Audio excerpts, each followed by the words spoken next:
Assalamu alaykum qarindoshlar. Yana ikkinchi qismini so'zlab qoldim.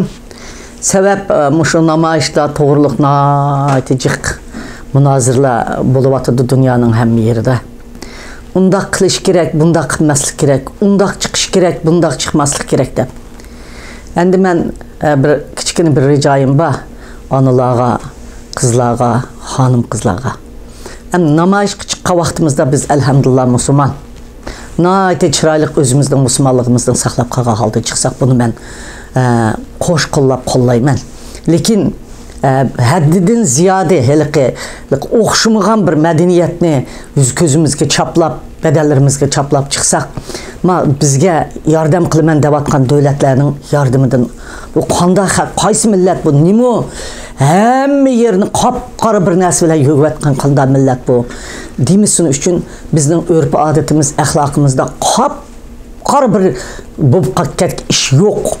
Bu rangni islom dinida cheklamaydi. Qora kiyim kiysa musulmon bo'lmas, musulmon emas deydigan gap yo'q. Biz rangli kiyim kiysakmi bo'ladi. Yuz ko'zimizni chiroyli yo'g'sak bo'ladi. Uningga mening hech qanday fikrim yo'q. Chunki o'zimizning diniy e'tiqodimiz nima bo'lsa shuni qilsak bo'ldi. Mushuning bir qilish shaklimiz bor. Mush beshimizdan tortib putimizning oyoqigacha bir uzun bir narsani sangiltib oldigan bunday sat qiliqlarni qilmanglar. Xonim qizlar, buni Xitoylar o'gitib maqsadli qildirib atamdi sizlarga. Bunda dunyoga sat ko'kitinglar deb Uyg'urlarni undaq qilmanglar. Chiroyli maskani taqaysizlar, ko'zoynakni taqab, yog'liqni chiroyli olsanglar, o'zinglar yepiladi-ku. Mushun chiroyli qolgan kiyiminglarni ko'k, qizil, qora, men kaydimga hozir har xil kiyimni kiyib oshna chiqsanglar, kirib 5 vaqt namozinglarni o'qinglar, Allohga e'tiqodinglarni qiling. Mushunda qilinglar. O namoyishning o'ziga bir tonna narsani beshingizdan oyog'ingizgacha sangiltib olsanglar, o'zinglarga satmamdi. Bu haq zonli qilmamdi. Islom dinining haqiqiy e'tiqodchilari sizlarga nolat qiladi. Bizning dinimizda qanday bulg'avatdi ma'vo, nima qilyapti ma'vo deb. Bir tonna narsani undaq yuklab olmanglar ustinglarga. Kiyiminglarni yenik chiroyli kiyinglar, yog'lig'inglarni chiroyli otinglar, maskani taqanglar, ko'zoynak taqanglar. Yana bir qitim o'gitib qo'ying. Mana o'zinglar yo'g'inidi. Shuning bilan yog'lig'inglarni otinglar chiroyli chiqsanglar bo'ladi. Kichik balalarga bir tonna narsani kaydirib o'z ko'zini yo'g'atmanglar, balalarni undaq qilmanglar.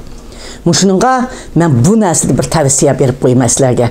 Mayli meni qandoq tillab ketinglar, o'zinglarning ishi to'g'ri qilinglar.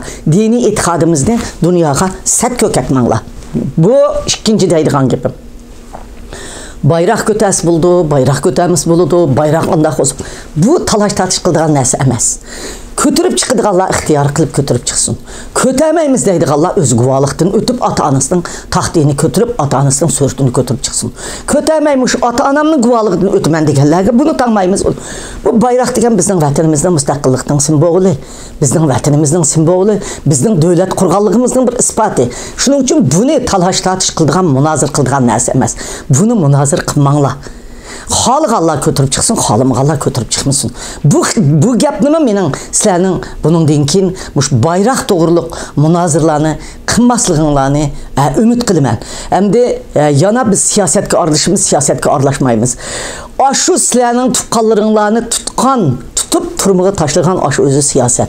Sizlarning o'zinglarning tuqqanlarimdan qutuldirman deb ashaga chiqqininglar, dunyoga mush o'zi siyosat. Xitoyning sizlarni chegaradan kirgizmagani siyosat. Xitoyning tuqqanlaringlarni chegaradan chiqarmagani siyosat. Xitoy o'zi Uyg'urlarni majburiy siyosatga aylantiryapti. O'lgan qarindoshlaringlar minglagan emas, 10 minglagan, 100 minglagan qarindoshlaringlar bag'oda o'ltiribdi qarindoshlar. U o'ltirayotgan qanchalik qiz o'g'illarni dafsanda qilyapti, qanchalik kichik bolalarni beryapti. Shuning uchun har bir Uyg'ur o'ydan qo'zg'alib chiqinglar.